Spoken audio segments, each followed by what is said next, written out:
एक तरफ बच्चे हैं जिनके सपने हैं, जिनकी पढ़ाई के सपने हैं, जिनको लेके मेरे कुछ सपने हैं, उनकी अच्छी पढ़ाई की व्यवस्था करनी है। एक तरफ बूढ़े माँ बाप हैं जिनकी बीमारी में अस्पताल की व्यवस्था करनी है, इलाज की व्यवस्था करनी है। एक तरफ घर है जिसका रंग रोगन थोड़ा फीका पड़ गया है, हो सकता है पंखे कुछ घिस गए हों, हो सकता है चौखट थोड़ी घिस गई हो, उसकी व्यवस्था करनी है। कुछ सपने हैं, कुछ घूमने की इच्छाएं हैं, कुछ देखने की इच्छाएं हैं, कुछ नई चीजें बाजार में आई हैं, उनको घर में लाने की इच्छाएं हैं। मुझे लगा ये सब घर के हिसाब से फैसला लेना। बहुत दुख होता, मुझे बड़ी दिक्कत होती थी कि कैसे करूं। हर अधिकारी आके, हर जनता का हर व्यक्ति आके, प्रतिनिधि आके, हर विधायक आके मुझे अपनी बातें ऐसे बता के जाता था, मुझे लगा यार इसकी बात नहीं सुनी तो अन्याय हो जाएगा, दिल से लगता था। फिर मुझे लगा यही तो बात घर में भी होती है।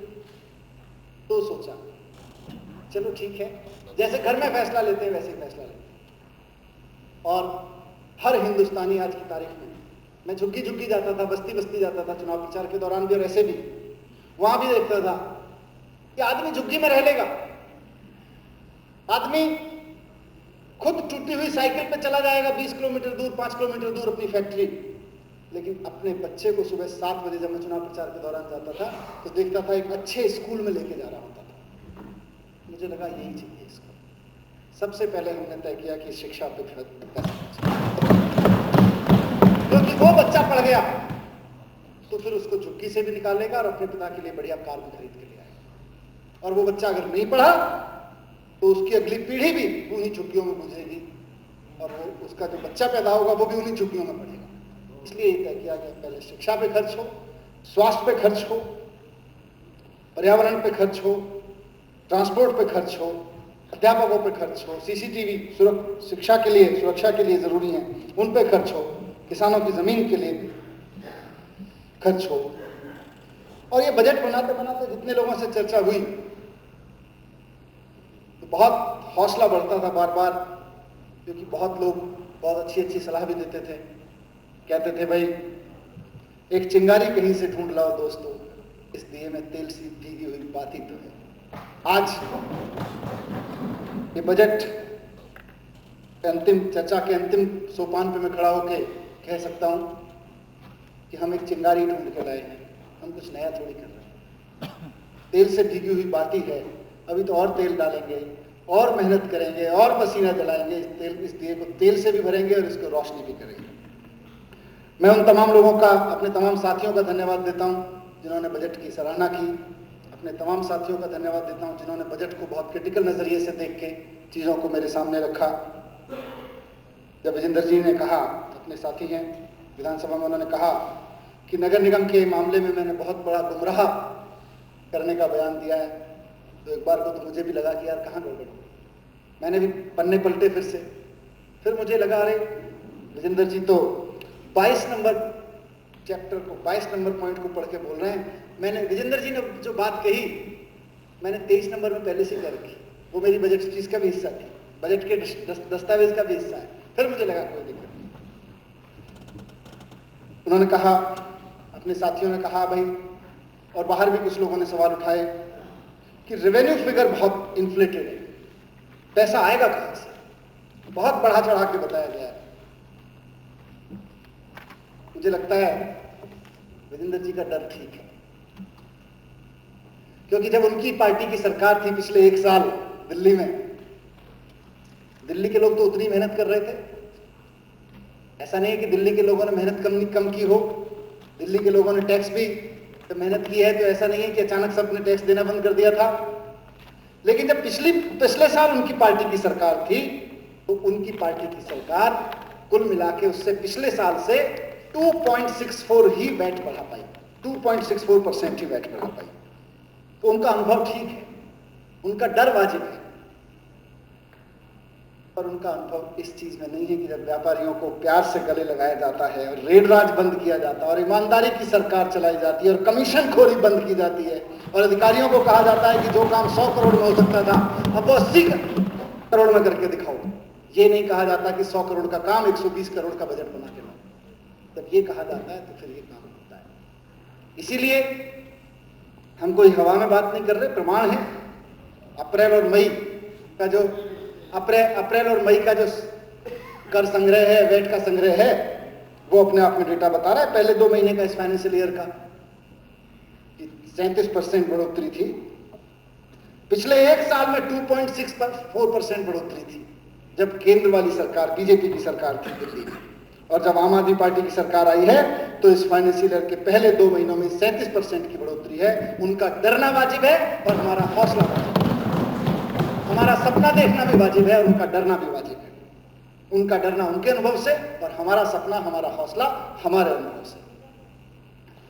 अध्यक्ष महोदय, हम उम्मीद में जीते हैं, वहम में नहीं जीते।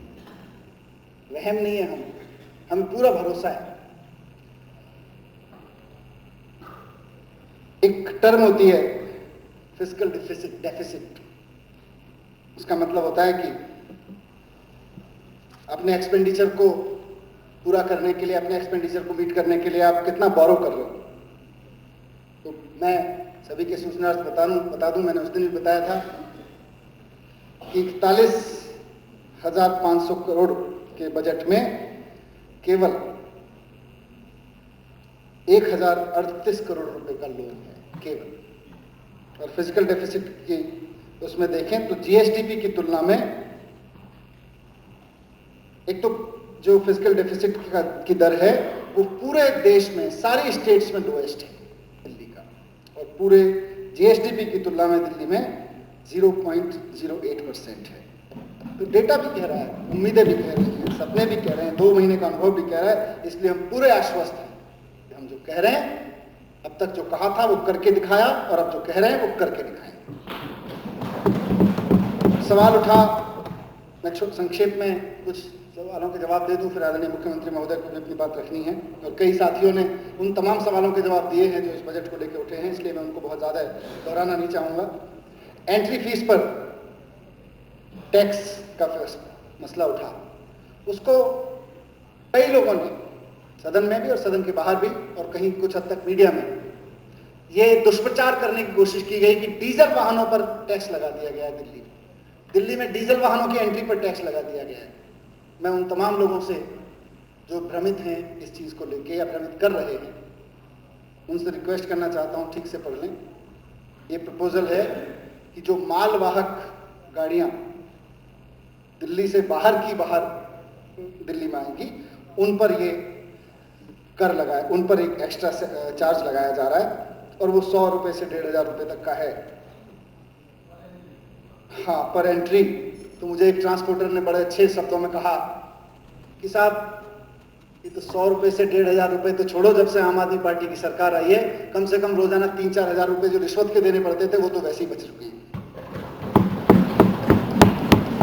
पर नाके पे जो वसूली होती थी, वो जो रिश्वत के नंबर 2 के पैसे की वसूली होती थी, वो तो वैसे ही रुक गई।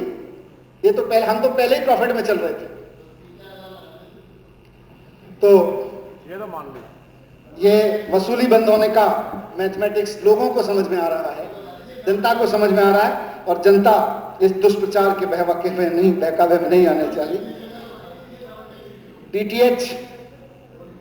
डीटीएच ने में पिछले 15 साल से 2000 से 20 रुपए की पर कनेक्शन की फीस चली आ रही थी।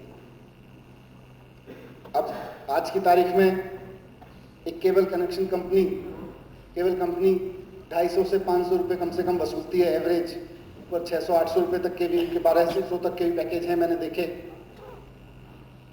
उसमें अगर वो 20 रुपये जनता के और एडजस्ट कर ले और वहाँ से कुछ पैसा आके स्कूल में लग जाए, पॉल्यूशन को ठीक करने में लग जाए, तो क्या दिक्कत है। और 15 साल से नहीं बढ़ा था, 15 साल से। और अगर 20 रुपये को देखें तो महीने में 67 पैसे रोजाना का आ रहा है।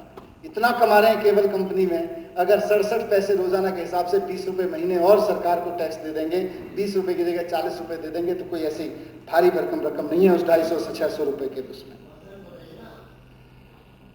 बहुत सी बातें कही हैं कि भाई बहुत सी बातें तो इस बजट में वैसी हैं जो अरसे से कही जा रही थी। बिल्कुल हैं जी, बिल्कुल हैं जी।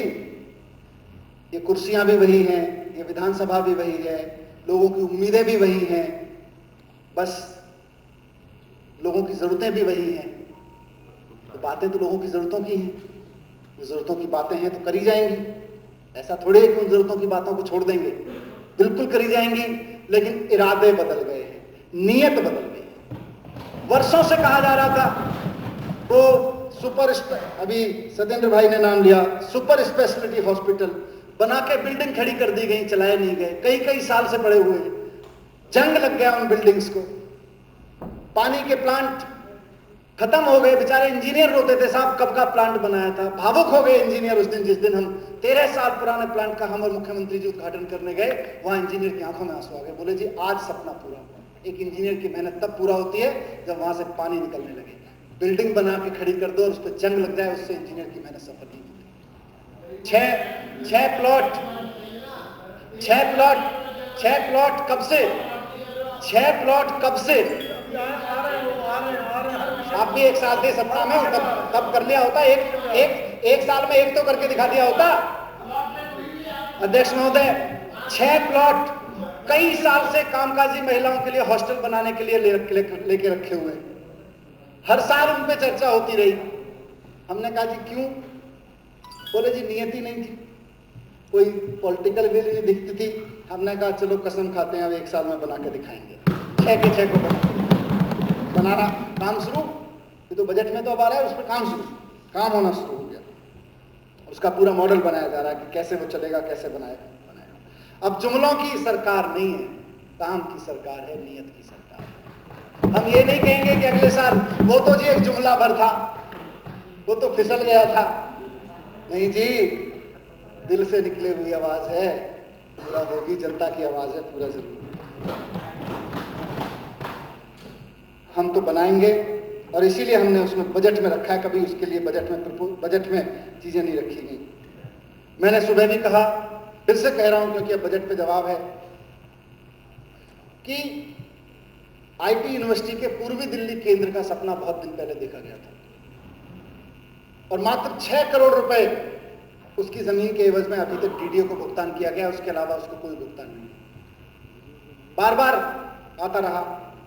पिछले साल भी बजट में 285 करोड़ का उसमें प्रावधान किया गया था, लेकिन हकीकत यह है कि उसके बाद दिया 1 रुपया नहीं गया। आप उठा के देख लीजिए, आंकड़े गवाह हैं इस चीज के।